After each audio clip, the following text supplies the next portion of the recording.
1, 2, 3, come on. Come on, come on.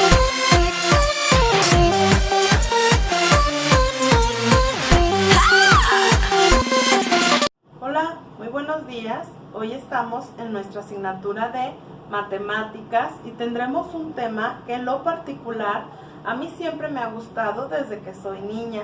El tema es la gráfica de barras. Me parece muy divertido y muy dinámico. Bueno, primero que nada debemos de saber que una gráfica de barras nos ayuda a poder obtener conclusiones y a ordenar ciertos datos o valores que tenemos en algún cuaderno, en alguna tabla, y que los tenemos que vaciar esos datos precisamente a una gráfica. Se llama gráfica de barras, así como su nombre lo dice, está formado por barras, ¿sí?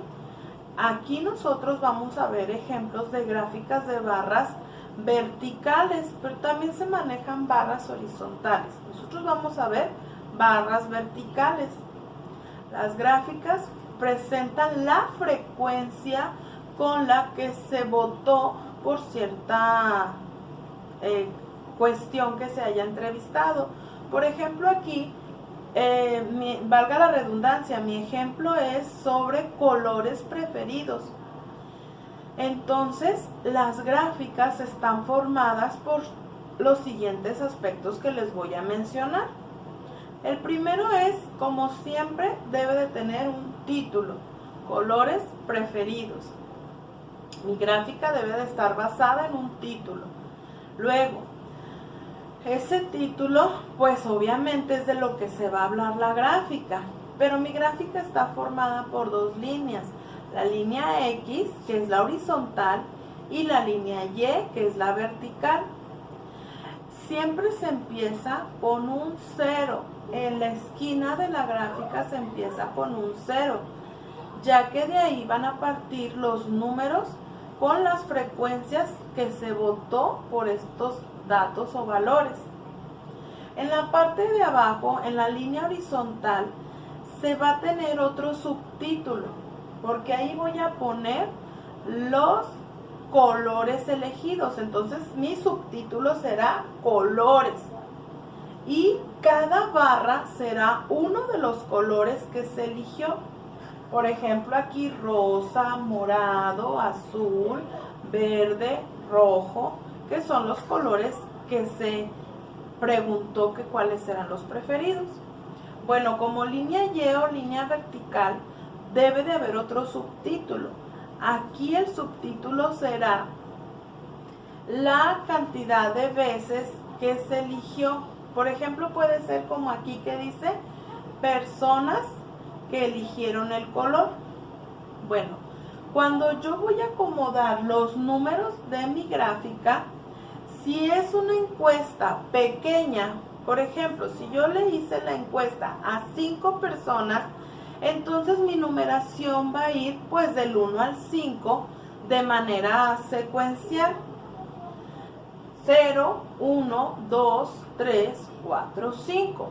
Pero si yo hice una encuesta, vamos a suponer a 100 personas, entonces esas 100 personas no voy a enumerar del 1 al 100 porque serían muchísimos números.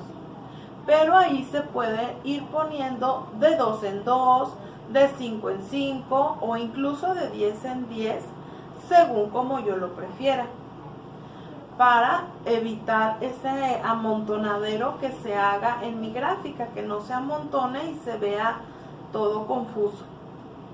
Entonces, los datos son lo que yo voy a vaciar.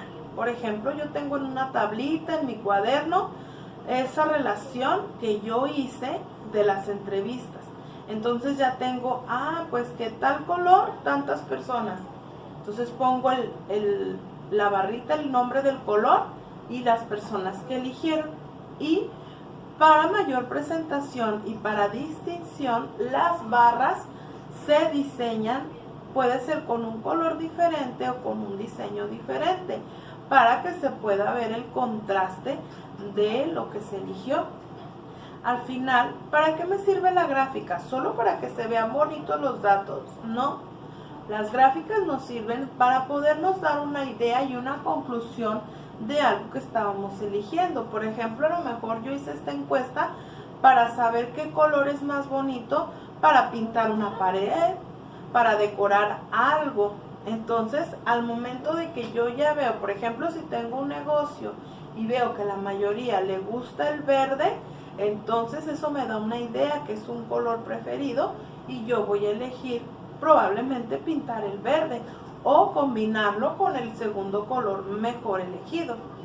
Entonces las gráficas son vaciar de secuencias de datos y valores, estos datos y valores ponerlos en una gráfica y poder comparar los resultados obtenidos en mi encuesta.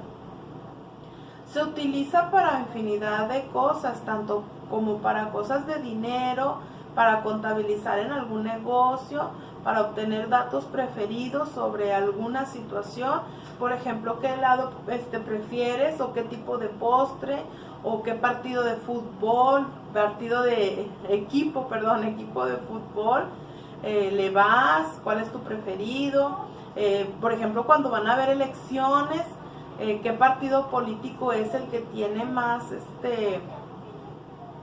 gente, votantes, y para eso se utilizan las gráficas. Entonces debemos de tomar en cuenta que principalmente una gráfica debe de tener subtítulo y que las líneas horizontales y verticales cuentan con subtítulos, que también las líneas horizontales el subtítulo ya lo tiene, pero cada barrita es como si tuviera un subtítulo, ya que me está mencionando en general. ¿De qué está hablando cada barrita? De colores, por eso es el subtítulo colores. Pero específicamente cada barrita tiene que tener su propio subtítulo, que sería el nombre del color. Y recuerden, las gráficas empiezan por lo general en un 0 para llevar el orden desde donde empecé a graficar, ¿sí? Y también, como les mencionaba, los números pueden ir salteados o pueden ir en orden o de manera secuencial. Pueden ir como los múltiplos de 2 en 2, de 3 en 3, de 5 en 5, de 10 en 10, según la cantidad de encuestados que se haya hecho para poder graficar algo. Entonces, este es el inicio del tema gráfica de barras. Más adelante continuaremos con las explicaciones y con más ejercicios sobre las gráficas de barras. Aquí termina nuestra clase del día de hoy. Hasta luego. 1, 2, 3, come on!